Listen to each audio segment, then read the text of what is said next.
Hello again. I am John Stroud at the AI Guides podcast, and today I'm joined by Monica Goyal. Say hi, Monica. Hi. Monica is a lawyer and the director of legal innovation at Caravel Law. Monica, I think most of us know what a lawyer is, but can you tell us a little bit about yourself and your firm and what's a director of legal innovation? Yeah, sure. So I'm actually kind of an odd person in the law. So I started as an engineer. I graduated from University of Waterloo in electrical engineering, moved out to California, worked in the tech industry in Silicon Valley for a number of years before getting my master's in engineering at Stanford. And then I went into the law. So I have this like engineering background and law background, and I kind of mix them together. And that's where you get director of legal innovation. So, in my role as director of legal innovation at Caravel Law, what I'm looking at is how we can leverage technology in the delivery of client services and also thinking about how do lawyers do work. So, how can we leverage technology in the use of how lawyers do work? Caravel, just a little bit about Caravel. Yeah, Caravel kind of started about 15 years ago, and at that time, it was really a disruptor in the market. They leveraged at that time, which was the new cloud technologies, to create this uh, distributed remote working law firm, and which was very attractive to lawyers and then also to clients who were appreciated kind of the lower cost of like lawyer services compared to the, big law firms. So we have that history of kind of being disruptive. And in my role, I think about how we can further leverage technology in how we're, delivering and how we're structured as a firm. super. And which is types of clients does Caravel take on? What types of legal matters? We do a lot, like we work with a lot of small to very large companies. A lot of our lawyers they do traditional law services, but we also do a lot of in-house counsel services. So a number of our lawyers will work a- as part of an in-house department, law department at a company, or as like a virtual in-house counsel. That's kind of what we're really kind of known for, but we do a lot of different, like we do employment law, immigration, IP work. So we do all that kind of traditional legal services, but we have this like in-house counsel expertise that we're very well known for. That's cool and a little bit different than most firms. Yes, definitely. So I'm curious, what sparked your interest in AI? I know you're an engineer. Did you have any experience like the Chat GPT lawyer in New York who had a little trouble going to court?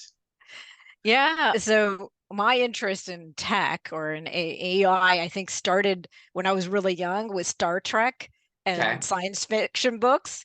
And I'm still waiting for my replicator, but Yeah. that's another story. But, AI and legal tech have become synonymous. Like, when I look at what's happening in terms of legal technologies, most of the like big technologies, contract automation, contract review, have strong AI capabilities. The e-discovery that has like, you know, that is all AI based. So even before we're thinking about Chat GPT coming onto the scene, there was a lot of like kind of AI in legal tech.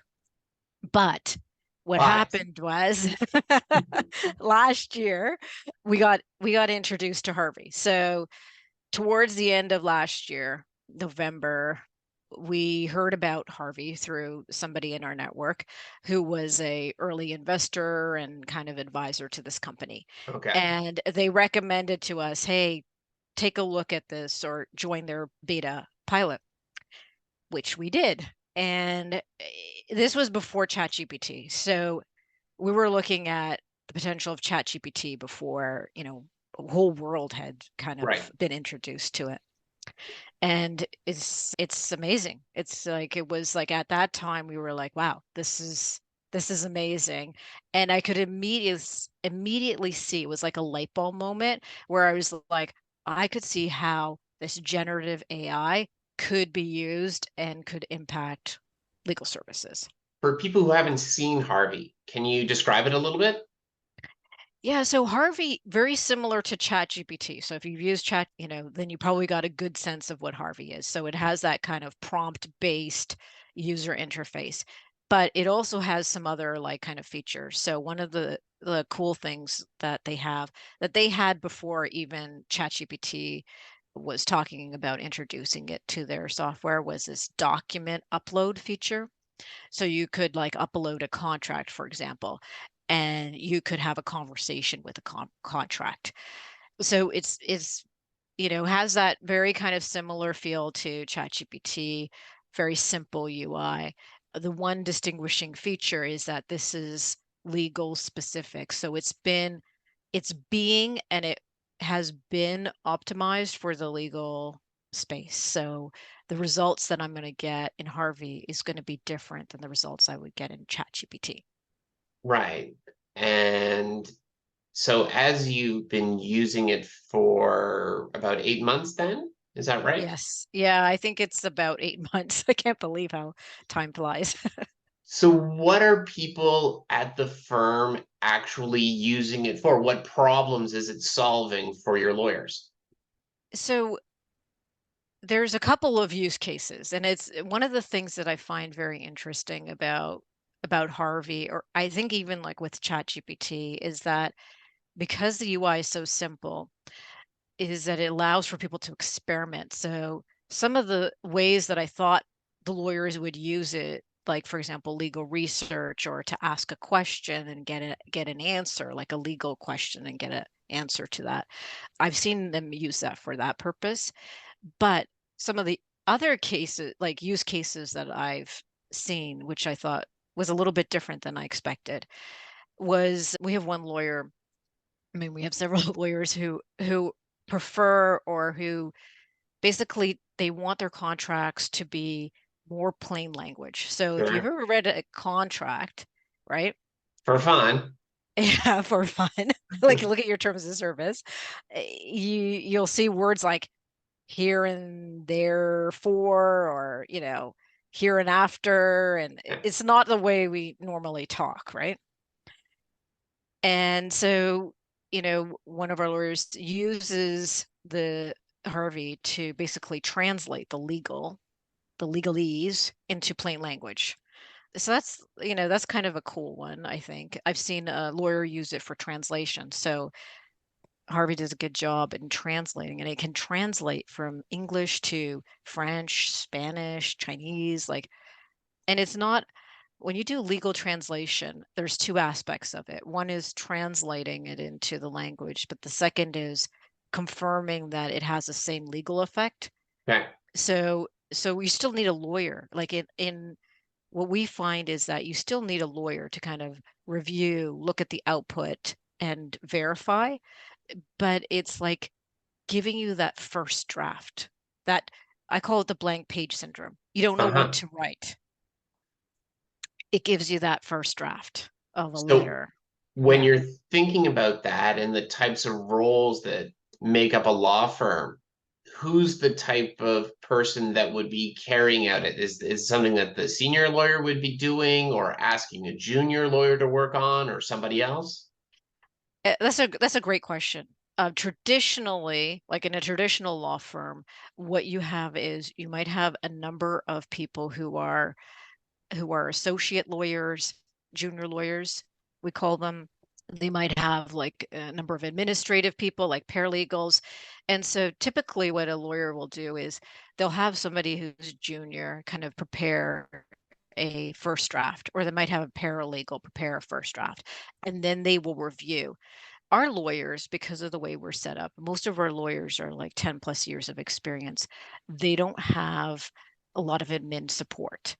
And so something like this is also interesting to us because it's a potential to, you know, provide that support that they don't really have, that they don't have right now. If that does that make sense? It does. So it's like they get their own junior co-counsel to help out on some of this stuff, right? Yeah, exactly. And I know that when I'm prompting ChatGPT to get things done, I'll ask a question and get an answer, and I won't be satisfied with the answer, but it happens so quickly that I can iterate and realize if I'd asked a different question, I would have gotten a more nuanced response. Do you find lawyers being able to accelerate their thinking to be able to like reach insights more quickly because of this? Well, that's a really good point. Like, the ability to iterate and ask questions. So one thing with Harvey is you can't do that. So you could, if you remembered what your prompt was before, you could take that old prompt and refine it and get a different answer. So what I've found is with the lawyers is that their prompt has gotten better. And the one way that I'm able to identify that is that I used to, when I would put in a prompt into Harvey, I would have to put in, you know, write a letter, like let's say it was a client letter, write a letter and then have it relate to the laws of Ontario. So Yeah. so that I could be sure it was going to have Ontario law, right? And what the lawyers have found and what I have found is that the way that we're generating our prompts now, we no longer have to add that additional context. And it's not because the system is being trained on our data. What we understand is Harvey does not, they do not keep our data. They don't use our data for training. So it's because of our prompts and how we're prompting it Okay. that it's able to now understand, oh, these people are in Ontario. Like maybe Yeah. it's our language. We're Okay. using a lot of A's or something. I don't know. That's interesting. So do you think it would, if you were at a different firm, like, is it a different firm or a different jurisdiction that's really mattering, or you're not sure? With respect to the prompt creation, Yes. I think it's just because of the experience, like, as the lawyers have gotten more Yeah. sophisticated on how they create the prompts, that they're able to get better outputs from the system. Got it. And so if you were to try and think about some of the buckets of work that people are getting done here, like we've talked a little bit about some drafting and we've talked about summarizing and a little bit of research. Are there other categories that come to mind in terms of how it's being used? Yeah, I think that's a really good summary. I think Okay. that's like those are some of the main buckets. It's summarizing of information. It is we using it for contracts, so contract review and drafting.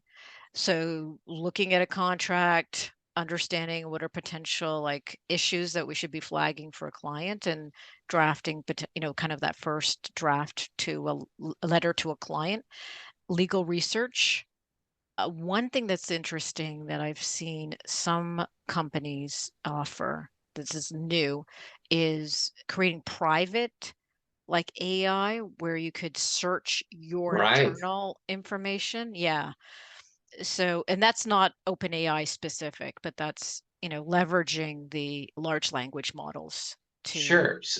So help. can you put on your engineer hat for a second and explain how a law firm might be able to access a large language model? What's the opportunity here? Like what's the pain point that they might have and and how could pointing a large language model at it help them? Yeah. So the the pain point is with the existing generative AI tools. So if we talk about ChatGPT or we talking about Harvey, is that they are trained on the information on the internet, not necessarily legal specific, and not necessarily have the information about your law firm, how you like to do work, and your client information. Your So precedents? your precedents, yep, your like client communications, so forth.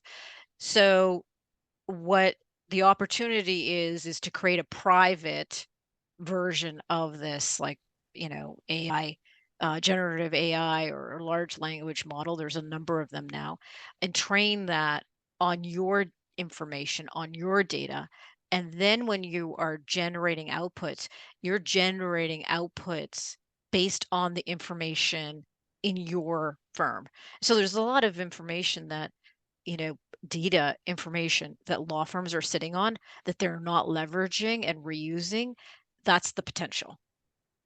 I've heard a lot of lawyers say that one of their biggest pain points is that they know they have a memo that they've written before, or maybe an email, and they've covered this, and it was a client who was in Kingston. It was about 5 years ago, and these were some of the facts. And when they go to their document management system, it's not pulling up what they need. Do you think this is the type of thing that putting a large language model at their knowledge base would be able to ameliorate? Yeah, absolutely. So large language models are going to be able to do better job with searching than the document management systems. And that problem that you described, I have gone through that problem. I appreciate the pain. It's like, it's there and you can't find it. It's like, it's very frustrating. But the other thing that is also interesting that the generative AI can do is that it has in its system somewhere this memo. And so you ask it, hey, can you generate a memo about, these are the facts, this was the issues, because the facts and issues are going to be a little bit different, from case to case, right? For sure. And then generate a memo. That is where the real power comes in, right? Got It's it. yeah. Got it. And who's going to do the training at Caravel? Like, what sort of skills do you think the firm will need in order to be able to tap into a large language model? Very good question. Yeah. You know, what are the skills gonna, well, first of all, we're not looking to develop the skills internally. Okay. We try and access or leverage as much as possible, existing solutions that are out there. This is so new, and there's a lot of kind of information and tutorials and just people who've done it in, different contexts. So information that we can leverage to do kind of internal experimentation on our own. To really kind of scale it out, we would probably want to retain somebody who's, got the AI and data expertise. But at this early stage, when we're doing the experimentation, I'm doing that, on my own. So running small kind of experiments with our own internal data, just to see, what is it that we can do? Because, technology can't do everything, right? So we're trying to understand what is the parameters of what we can do and what is the results we're going to get. Super. And then, are you using any other AI tools besides Yeah, Harvey? yeah, I, sure. We have been using since the beginning of this year another tool called Spellbook. okay. They're very, oh, we've been working with them for years now. The company is called Rally. Spellbook is very smart. It's a plug-in to Microsoft Word, and it helps lawyers in terms of reviewing contracts.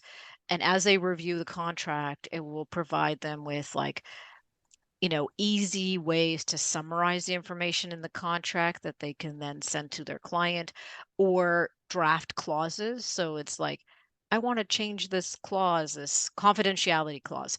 Can you provide me with some alternative language? And so the tool will provide some alternative language for that, that you can then just easily, include into your contract. So it's neat because its workflow is a bit different. It's like right embedded into how lawyers do work. We still use Microsoft Word. Yes, of course. Heavy users of Microsoft Word. They've paid attention to how their audience operates and tried to integrate it right in. That's right. Great. So for people who are listening, if they're looking to take some steps to get into AI and law, Spellbook is one, like an easier option. Harvey's one. Getting into a large language model, that's going to be more complicated. That's going to be a heavier lift. But this is a field that's changing certainly weekly, if not daily. So is there anything else that you have on the horizon, or someone that you want to hear from before making any big investments? We're still kind of looking at what's happening out there. There's so many new technologies. It's very hard to even keep keep Yeah. up to date. So we're looking like, and I think lawyers in general are kind of looking for what's happening, what is this technology, what are the new tools that are out there, and to get that kind of information and knowledge from others. So, if I was a lawyer, and I was just kind of getting started or thinking about this, there's so many different professional development events around AI and law. I'm working with Osgood Hall Law School to do a professional development program for end of November. It will be a 2-day AI and law program, which will touch on regulation, AI, what is it, regulation, policy, implications to IP and human rights. So there's a lot of information out there. The challenge is getting relevant information and then just keeping up to date. The other resource I forgot to mention is Legal Tech Hub. Right. That's a really good resource. Yeah. Super. And Legal Tech Hub, for people who don't know. It's online, it's a website, it doesn't have just generative AI, it's got all kind of legal tech on there, but it's got really good resources on what are new generative AI. And they have done the demos or the research to understand what the technology is. So you can get more information about that from their website. Fantastic. Okay. So any last piece of advice you want to give anyone who's thinking about technology and law, AI and law? Some question I should have asked that I didn't? Yeah.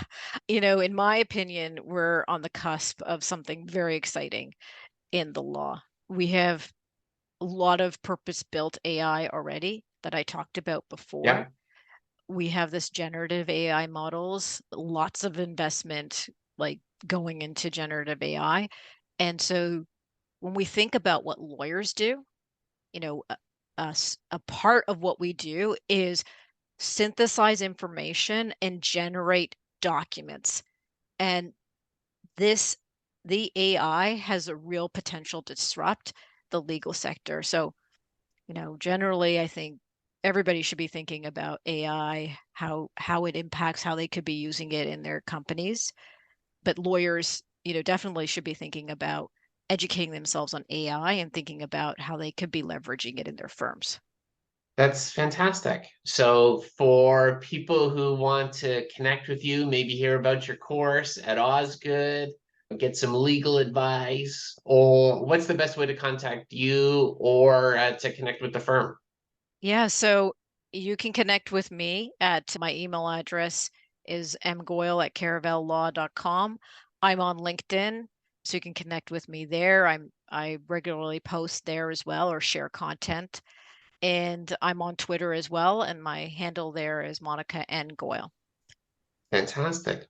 So thank you so much for taking the time. I really appreciate it. It's nice to have an engineer and a lawyer at the same time. And these are exciting times. So Yeah. thanks so Thank much. you. Thank you so much for having me. Thank you.